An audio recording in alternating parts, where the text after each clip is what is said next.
The message glowed with a screenshot of our joint bank account to Zero Bonarud. Beneath it, Linda's words, "This is for marrying a human tranquilizer. Enjoy your books. Asshole." She'd sent it while I was on the operating table. Chest literally cracked open for an emergency triple bypass. I woke up to that, and the rhythmic beep of the heart monitor that, unlike my marriage, was still functioning. I'd felt the pressure in my chest for weeks. A dull ache I dismissed as stress from cataloging the new Miller bequest, thousands of delicate historical documents. Then, mid-sentence with a PhD student, the world tilted and went black. Waking up to a nurse's kind face was a relief until I saw my phone. Linda Tudor 12,784.9. My savings, our emergency fund, the money I'd meticulously set aside from my university archivist salary for 28 years. I felt a strange calm, the kind that follows an explosion. I typed back a single word. Acknowledged. The next day, discharged with a stern warning about stress, I didn't go home. I called my sister, Susan. "Need your spare room." I managed my voice raspy. And a good Wi-Fi connection. Susan, ever practical, just said, "On my way." Linda already called, by the way.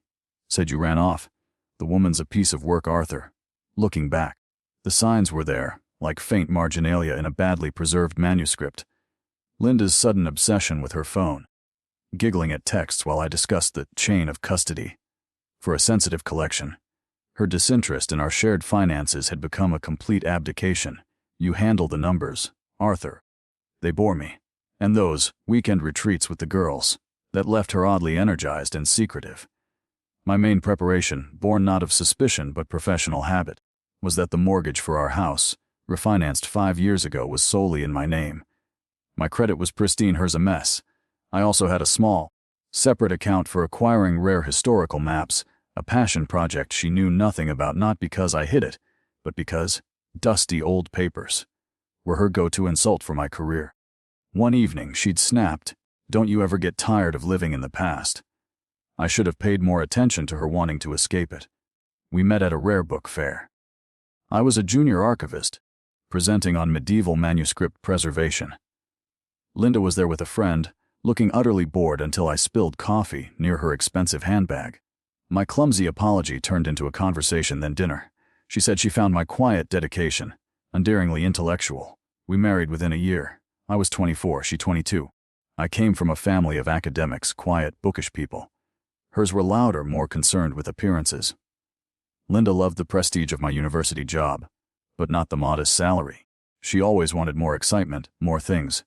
My life, dedicated to preserving and organizing the past, maintaining the archival integrity of historical records, was, to her, a synonym for stagnation.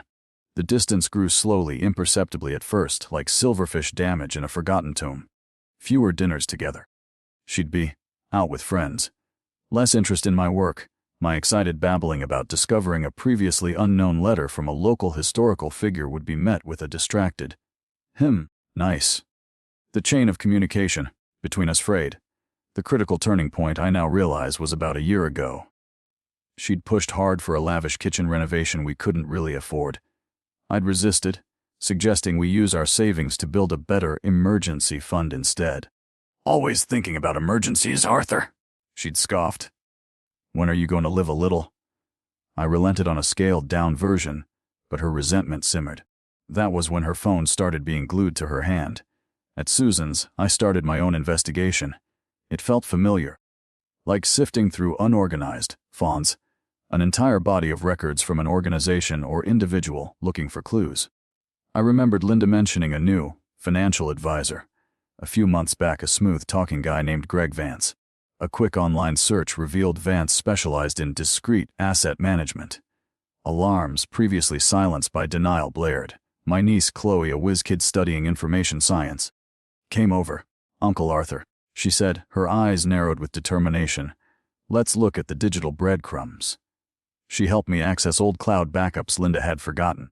We found deleted emails, solicitous messages from Vance, hotel bookings in nearby cities under her maiden name. And then, the kicker, a text from a number I didn't recognize. Saved under G-Man in Linda's old contacts. "The old man's surgery is today. Perfect time to transfer everything, he won't even know."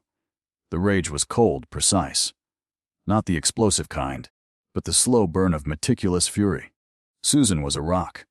That witch, she muttered, brewing tea that tasted like defiance. And this Vance character sounds like a predator. Chloe, meanwhile, was digging deeper. Uncle Arthur, Vance has a string of complaints against him, never proven, about advising vulnerable clients to move assets right before divorces or deaths. The information pooled, forming a disturbing pattern. Like piecing together fragments of a deliberately erased document. I wasn't just a heartbroken husband, I was the victim of a calculated financial assault. The meticulous archivist in me began to take over. I started creating a finding aid. For my own life, a detailed inventory of every transaction, every suspicious text, every lie. My initial shock and helplessness curdled into a steely resolve. This wasn't just about the money. It was about the blatant contempt, the assumption that Arthur Finch, the quiet archivist, would simply crumble. They mistook my quiet nature for weakness. They were about to learn about the power of well-organized facts. I called Eleanor Dixon, a lawyer Susan recommended sharp, experienced in financial fraud cases. Her office was modern, a stark contrast to my cluttered historical world. "Mr. Finch," Eleanor said after I laid out the basic facts, "what your wife did, especially given your medical state, could constitute elder abuse or financial exploitation of a vulnerable adult, despite your age. The timing is egregious. Our core strategy proved intent, collusion, and the exploitation. The fact that I was unconscious was key. My provenance, research skills honed from tracing the origins of ancient artifacts, were now redirected to tracing my stolen life savings. Chloe was my secret weapon. Using publicly available information and some clever, perfectly legal search queries, she found something stunning Vance hadn't just advised. Linda, he was deeply entangled. She unearthed records of a jointly owned LC, Sunrise Ventures, established 6 months prior by Linda and Greg Vance. Large structured deposits, just under the 10,000 reporting threshold, had been flowing into it from an account Linda had secretly opened. "Uncle Arthur, this wasn't impulsive," Chloe said, her voice low. "This was a systematic siphoning. They were building a nest egg. The pain was a physical blow, but beneath it, a cold, clear certainty. This was not just betrayal, it was a conspiracy. The metadata, from bank transfers, times, origins, destinations, told a damning story. The investigation revealed Vance was also married, and in the process of a messy divorce himself. He was likely trying to hide assets from his own wife by using Linda. My stolen money was probably just a stepping stone in his larger schemes. My life, my trust, collateral damage. I felt a grim sense of urgency. We had to move fast. Eleanor filed for an emergency court order to freeze the assets of Linda Finch and Greg Vance, citing financial malfeasance and dissipation of marital assets pending divorce. The petition detailed the timing of the withdrawals during my surgery and included Chloe's findings about Sunrise Ventures. Linda was served at the boutique. According to Eleanor, she went white. Vance was harder to pin down, but they got him. Suddenly, my phone lit up with texts from Linda. "Arthur, this is a misunderstanding. We need to talk. Vance was just helping me invest. Don't do this. You'll destroy me." I forwarded them all to Eleanor with the note, adding to the correspondence series in our evidence file. The preliminary hearing was tense. Linda, looking surprisingly haggard, sat with her lawyer, a flashy guy who seemed more style than substance. Vance was there too, looking smug with his own counsel. Judge Marion Holloway, known for her no-nonsense approach to financial chicanery, peered over her glasses. Eleanor presented our case succinctly, the hospital records confirming my incapacitation, the bank statements showing the clean-out, the formation of Sunrise Ventures. "Mrs. Finch," Judge Holloway asked, her voice like chilled steel, "can you explain why you felt it necessary to empty a joint account of over $200,000 while your husband was undergoing life-saving surgery?" Linda's lawyer tried to argue it was marital property she was protecting from his irresponsible spending. A laughably false claim given my frugal nature. Eleanor then played her trump card, a voice recording Chloe had retrieved from Linda's cloud of a call between Linda and Vance, a week before my surgery. "Linda, are you sure this is the best time, Greg? What if something happens?" "Vance, honey, it's perfect. He's out, you move the money. Clean. By the time he's back on his feet, we'll have it layered. He'll never trace it all. Trust me." The judge's face was stone. "Mr. Vance," she said, turning to him, This sounds suspiciously like conspiracy to commit fraud. She granted Eleanor's motion. All known assets of Linda and Vance, including Sunrise Ventures, were frozen. Linda looked like she might faint.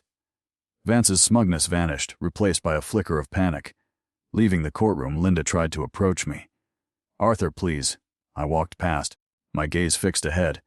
Justice, like a well-preserved document, required careful handling, but its truth was undeniable.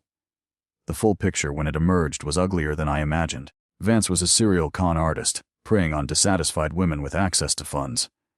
Linda, desperate for a more exciting life and furious at my perceived contentment with our boring existence, was an eager participant. The divorce was swift after that.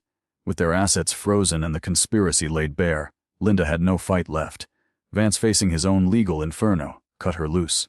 The judge awarded me 100% of the remaining funds in the frozen accounts that could be directly traced back to our joint savings, plus the house already in my name, thankfully, and a significant portion of any other assets Linda might have. She was left with her clothes, her car, and a mountain of legal debt. The court also referred Vance's case to the district attorney for criminal investigation. The formal deaccession of Linda from my life was complete. I sold the house a few months later. Too many ghosts. I bought a smaller condo near the university, filled with books and light. I changed my work focus slightly, stepping back from some administrative duties to dedicate more time to a project I'd always loved, creating digital archives of local oral histories.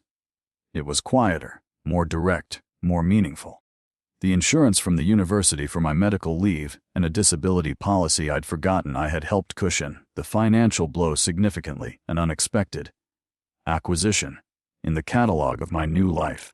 With some of the recovered money, I established a small endowment at the university library for acquiring rare local history documents and to support students like Chloe in the information science program.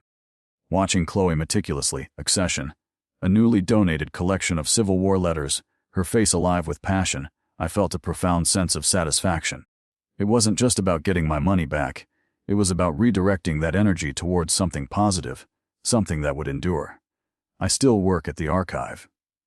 My heart is mended, literally and metaphorically.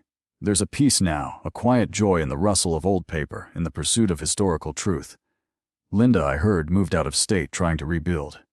Vance, predictably, faced multiple charges. Sometimes, late at night, surrounded by the silent, orderly stacks of history, I think about it all. Betrayal is a harsh editor, cutting away the unnecessary, leaving only the essential. You can't choose the historical record, but you can choose how you interpret it, how you use its lessons to write your next chapter. My life isn't a rare first edition, perhaps, but it's a solid, well-bound volume, and its story is still being written. And that, I've learned, is a kind of treasure in itself.